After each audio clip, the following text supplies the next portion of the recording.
O sujeito que é capaz de desviar dinheiro ou de ser beneficiário, seja de propina por meio de sob a forma e reforma de imóveis, seja beneficiário de depósitos de operador, de desvio de dinheiro em gabinete e tal, essa pessoa já mostrou que ela é de má índole.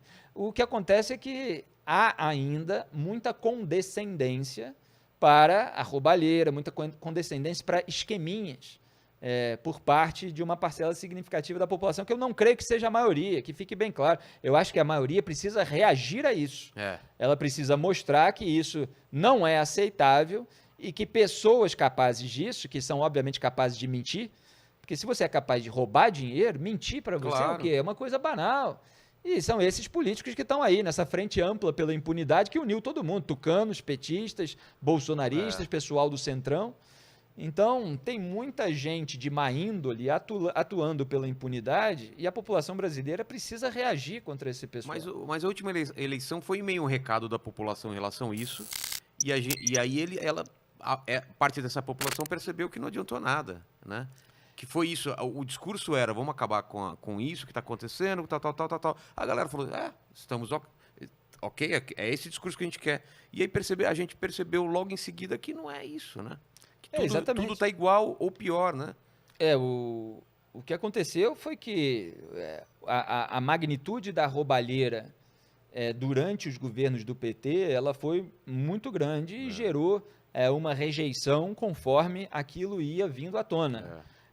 Mas era uma safra de políticos muito amarrada ali no entorno petista e sem uma firmeza retórica que fosse contra toda aquela sujeira.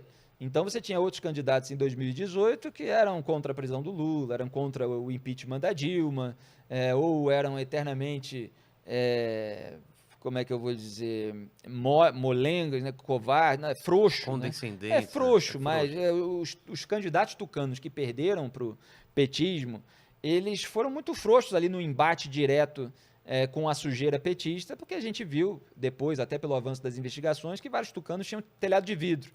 E o Bolsonaro, naquele momento, ele deu o discurso forte, a retórica forte, que não se consolidou na prática. Exatamente. As atitudes não foram condizentes com aquele discurso. E a população foi votar sem saber que havia esquema no gabinete do Flávio Bolsonaro, né, operado pelo Fabrício Queiroz, que depositou R$89 mil para o Jair na conta da Michelle, na época em que estava coletando a remuneração, a maior parte da remuneração dos funcionários fantasmas não atuantes, né, no gabinete do Flávio Bolsonaro.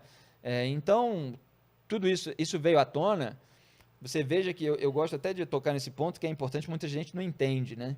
A imprensa revirou a vida da família Bolsonaro no período eleitoral, assim como revirou de outros candidatos que estavam ali na liderança. É normal acontecer num período de eleição, mas a imprensa tem ferramentas limitadas, quer dizer, tem coisas que só um Ministério Público independente, que só um Centro de Controle de Atividades Financeiras como o COAF podem fazer. Ou não podem, né? Porque agora eles dizem que foi tudo irregular e tal, não sei o quê, porque eles querem se safar, porque as provas são substanciais e então eles precisam encontrar ali filigranas processuais para tentar anular tudo, né? Como se o dinheiro não fosse desviado, etc. Então, só depois da eleição veio à tona o primeiro relatório do COAF, que agora o Flávio Bolsonaro quer anular, com a movimentação bancária atípica do Fabrício Queiroz, seu assessor do gabinete dele quando ele era deputado estadual.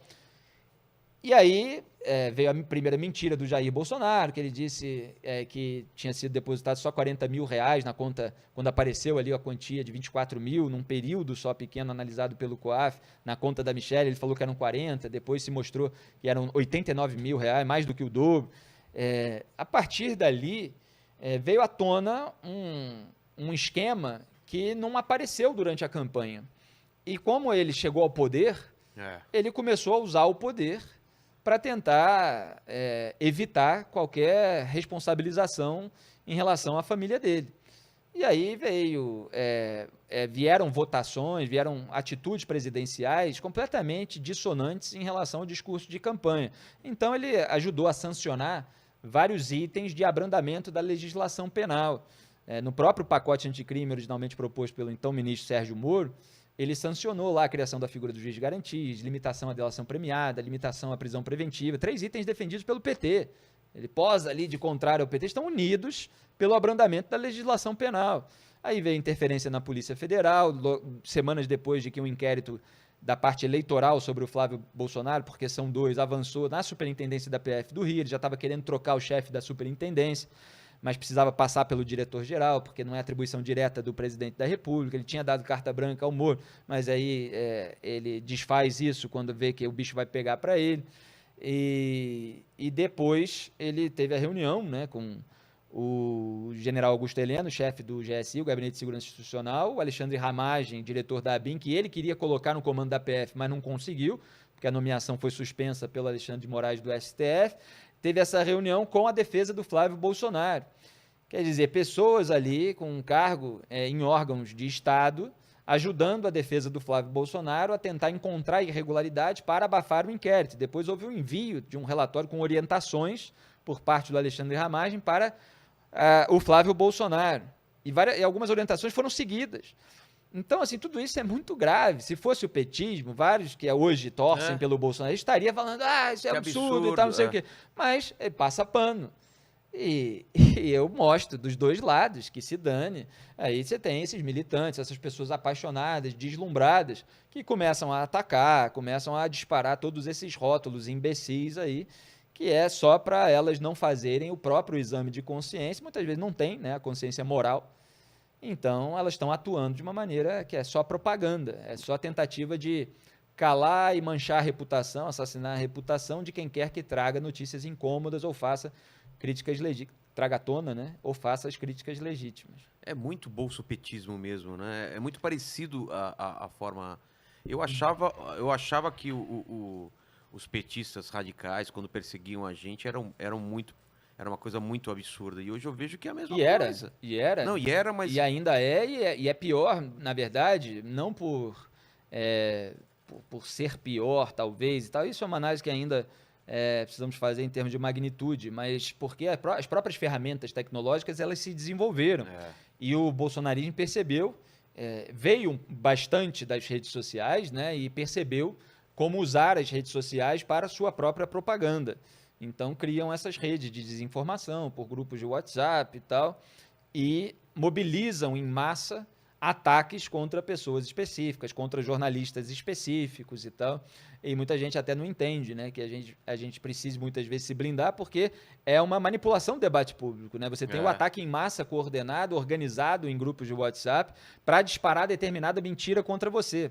E muitas vezes não é simplesmente uma brincadeira, é um crime contra a honra. Ele se enquadra ali em calúnia, injúria, difamação. Ou divulgar endereço, em divulgar coisas graves. Ou fazem ameaças. Ameaças. Né? Aí, como a coisa se tornou volumosa, eu tive que tomar várias providências e comecei a processar esses vagabundos que iam me atacar em rede social, espalhando as maiores mentiras, né, sobre a minha vida, sobre a minha carreira e tal, que ainda tem o idiota útil que acredita, né?